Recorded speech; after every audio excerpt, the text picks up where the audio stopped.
The new Liberty duly arrived, and after a brief rehearsal of our parts in the coming show, we again had our machines run out on the field on the morning of October 21st, and took our stations in the line. Captain Cooper was again placed in the rear seat of the Liberty, with Jimmy Meisner in the front seat, acting as his pilot.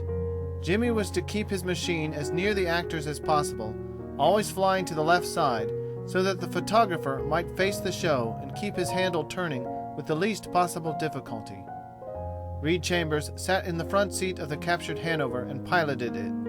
He carried 2 guns which would fire only tracer and flaming bullets, and with true movie instinct, Reed was prepared to do his utmost to imitate with 2 guns the Roman candle effect of the latest 4-gun effort of the Huns, whom he was supposed to represent.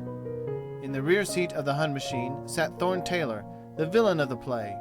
He was dressed in villainous enough looking garments to deceive even the most particular Hun. He too had a gun, one which swung on a tourneau, and which would emit a most fearsome amount of smoky and fiery projectiles when the climax of the action was reached. As a clever piece de resistance, Thorne carried with him, down out of sight of the camera until the proper time came, a dummy Boche pilot stuffed with straw. At the height of the tragedy, Thorne was supposed to duck himself down out of sight behind his cockpit and heave overboard the stuffed figure, which would fall with outstretched arms and legs, head over heels to earth. This would portray the very acme of despair of the Boche aviators, who, it would be seen, preferred to hurl themselves out to deliberate death rather than longer face the furious assaults of the dashing young American air fighters. As to the latter, I was supposed to be it. In my old Spad No. 1, with the hat and the ring insignia plainly inscribed on the sides of the fuselage, and the red, white, and blue markings along the wings and tail sufficiently glaring to prove to the most skeptical movie fan that this was indeed a genuine United States aeroplane, I was to be Jack, the giant killer, with an abundance of smoky and fiery stuff pouring from all my guns every time the monstrous hostile machine hove in sight. A few films of a distant formation passing through the sky had been taken early in the game so as to delude the innocent public into the belief that I was going up to demolish the whole caravan with my one resistless machine. A series of falls and vrees would put the one Hanover out of the fighting enough times to account for a whole formation of them. Then, as the last desperate encounter took place, Thorne Taylor, after shooting all his spectacular ammunition well over my head, would force the dummy to commit suicide rather than longer endure the suspense of waiting. It was a clever plot. The whole aerodrome was in raptures over the idea, and everyone left off work to gather on the field to witness the contest. I doubt if the later performances will ever have a more expectant, more interested, or so large an audience. Jimmy and his camera operator got away safely this time, and right behind them, the comedian and tragedians of the show winged their way. Arriving at 2,000 feet over the field, we pulled up our belts and began the performance. It was necessary to keep an eye on the camera, so as not to get out of its beam while pulling off our most priceless stunts, and at the same time we had to be a little careful as to the direction in which our bullets were going. Captain Cooper was thrusting his head out into the windstream, manfully trying to keep my swifter moving machine always within the eye of his camera. As I came up under the Hanover airplane's tail, I would let off a terrific stream of flaming projectiles, which are perfectly visible to the naked eye, and certainly ought to be caught by a camera even in the daytime. Thorne shot as lustily under me and over me as I approached, and even Reed's front guns were spitting death in a continuous stream at the imaginary enemy planes ahead of him. Over and over we repeated the performance, the Hanover dying a dozen deaths in as many minutes. At last, our movie ammunition beginning to near exhaustion, it became necessary to stage a big hit that denoted the climax of the play. Coming about above the Hanover, while Captain Cooper was grinding industriously away not over 20 feet from its side, I came down in a swift peak, made a zoom and a renversement on the opposite side of the Hanover, and kicking my rudder over, came back directly at the enemy, full into the gaping lens of the camera. Firing my last rounds of ammunition as I approached, I saw them go safely over the tops of both machines. As I drew into the closest possible distance that remained safe for such a maneuver, I threw my Spad up into a zoom, passed over the vanquished Boche, and came back in a loop somewhere near my original position. As I glanced at the Hanover, I saw that she was doomed.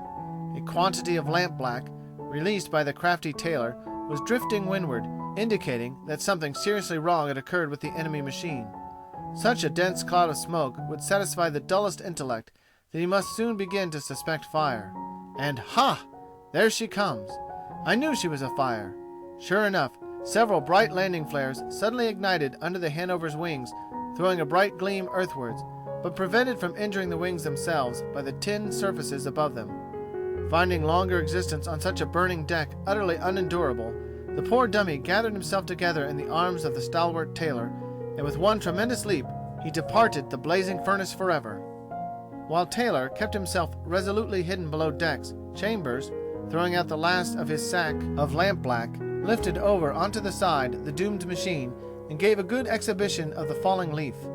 Down, down it drifted, the daring photographer leaning far out of his cage to catch the last expiring gasps of the stricken Hanover, the last of the wicked formation of hostile machines that had dared to cross our frontiers early in the picture.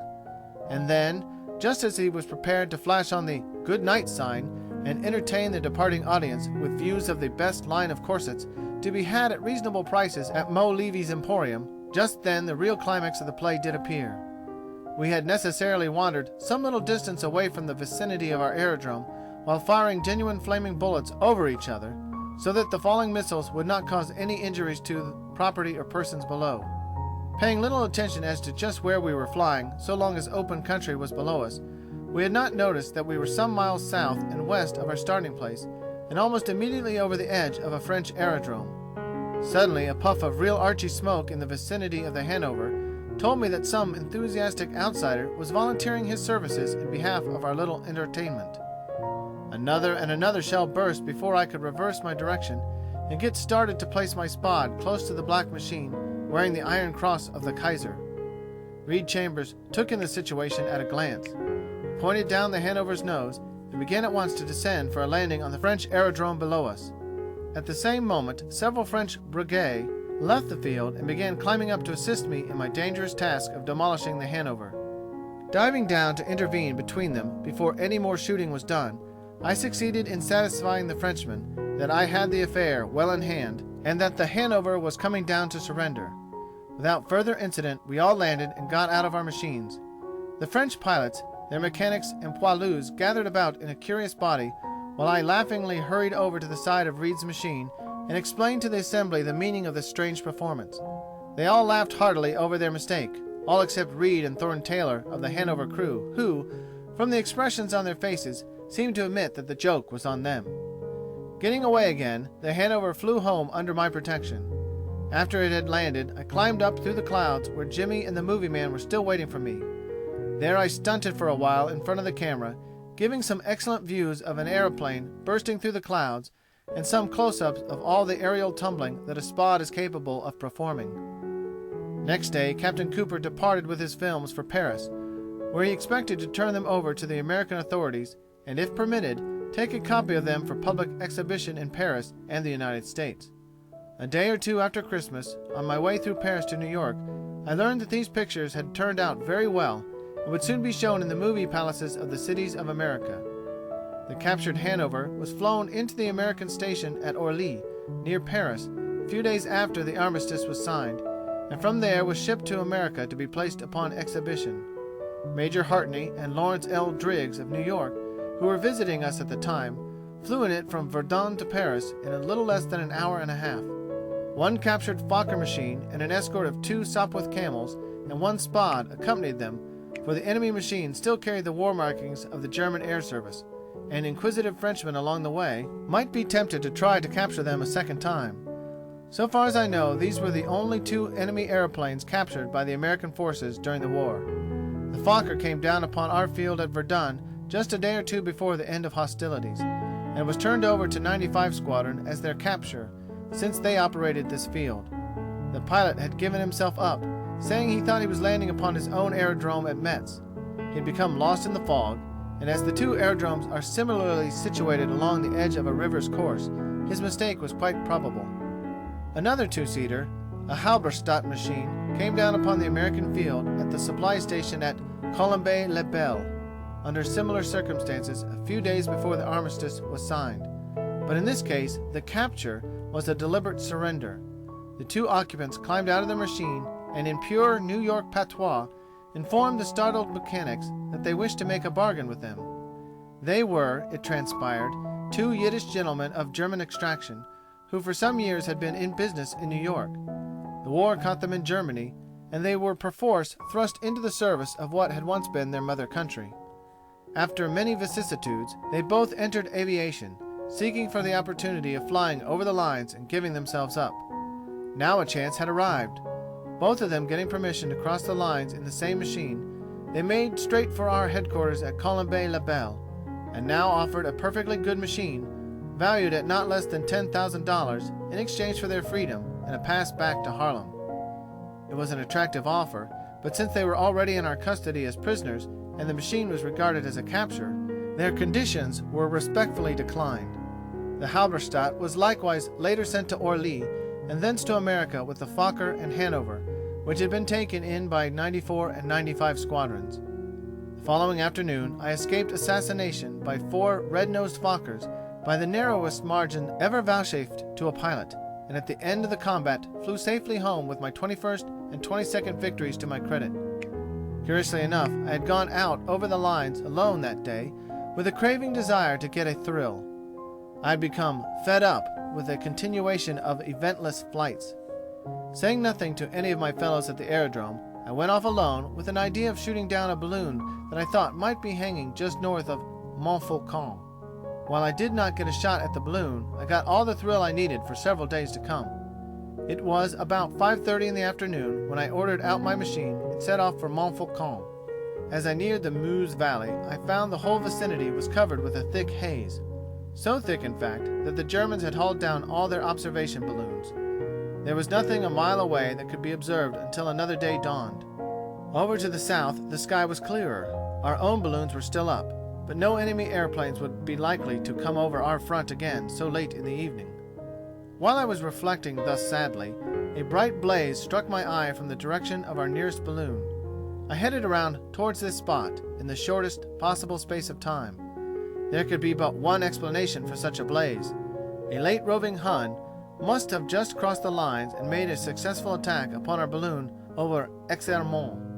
He ought to be an easy victim, I told myself, as soon as he should start to cross back into Germany, since I was on his direct road to the nearest point in his lines. He was now coming my way. Though I could not see him, I did see the bursting Archie shells following his course northward. He must pass considerably under me, and no doubt would be quite alone. Just then a series of zipping streams of fire flashed by my face and through my fuselage and wings. I divined rather than saw what this was without looking around. 2, or perhaps more than 2, enemy machines were peeking on me from above.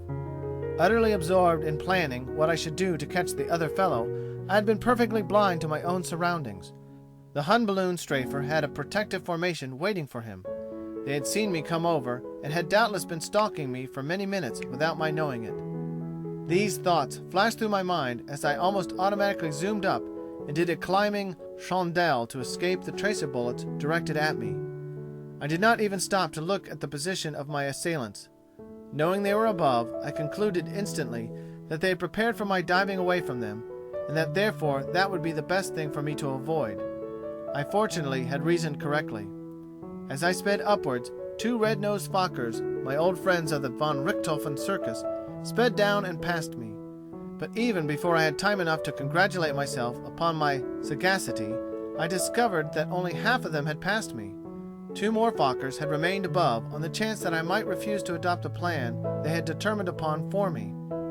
One glimpse of the skillful contortions of these 2 upper Fokkers showed me that I was in for the fight of my life. I lost all interest in the progress or existence of the balloon strafer that had destroyed one of our balloons under my very nose. My one dearest desire was to get away off by myself, where thrills were never mentioned and were quite impossible to get. The masterly way in which the Fokkers met and even anticipated every movement I made assured me that I had 4 very experienced pilots with whom to deal. Zigzagging and side-slipping helped me not one whit, and I felt that I was getting a wind-up that would only sap my coolness and soon make me the easy prey of these 4 extremely confident Huns. The 2 machines that had first attacked me impudently remained below me in such a position that they invited my attack, while also preventing my escape in their direction. I made up my mind to start something before it was too late. Even though it meant getting into trouble, I decided that it would be better than waiting around for them to operate upon me, as they had no doubt been practicing in so many rehearsals. Noting a favorable opening for an attack on the nearest man below me, I suddenly tipped over at him and went hurtling down with all my speed, shooting from both guns.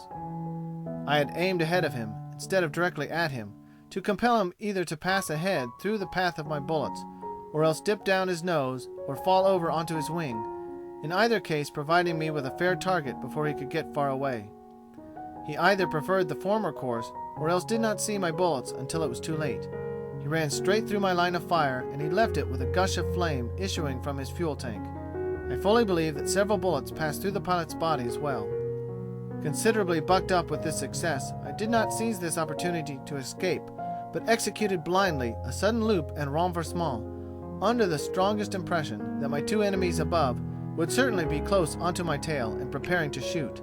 Again, I had guessed correctly, for not only were they in just the position I expected to find them, and just where I myself would have been were I in their places, but they were also startled out of their senses over my sudden and unexpected assault upon their comrade.